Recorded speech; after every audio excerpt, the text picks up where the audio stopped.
కోవూరు నియోజకవర్గం వెడవలూరు మండలం వరణి పంచాయతీ వీరారెడ్డిపాలెం గిరిజన కాలనీలో ఓ వ్యక్తి మృతి చెందడంతో అంత్యక్రియలు చేయాలంటే శ్మశాన వాటికకు వెళ్లాలి కానీ ఆక్రమణదారులు శ్మశాన వాటిక స్థలం దారిని కూడా వదలకుండా ఆక్రమించుకున్నారని స్థానిక గిరిజనులు లబోదీబోమంటున్నారు. బ్రతికినన్నాళ్లు కష్టాలే, చచ్చిపోయాక కూడా కష్టాలేనని స్థానికులు ఆవేదన వ్యక్తం చేస్తున్నారు. మా బ్రతుకులు ఇక మారవా అని వేడుకుంటున్నారు. ఆక్రమణదారుల నుండి శ్మశాన వాటిక స్థలం దారి విడిపించి గిరిజనులకు న్యాయం చేయాలని కోరుతున్నారు. వెడలూరు మండలం వీరారెడ్డిపాలెం ఎస్టీ కాలనీ మాది. గత 10 సంవత్సరాల నుంచి శ్మశానకు దారి లేక చాలా ఇబ్బందులు పడుతున్నాము.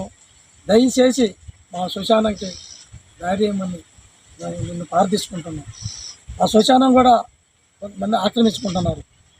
ఆ శ్మశానం కూడా సర్వీస్ చేసి ఆ శ్మశానం మాకు కొలిసి ఇవ్వమని దయచేసి నేను మేము కోరుతున్నాము. మేము గిరిజనులు ఎస్టీ ఆడవాళ్ళు మాకు దయచేసి మాకు చేయాలని కోరుకుంటున్నాను. మరిన్ని అప్డేట్స్ కోసం మన HN9 టీవీ ఛానల్ని సబ్స్క్రైబ్ చేసుకోండి.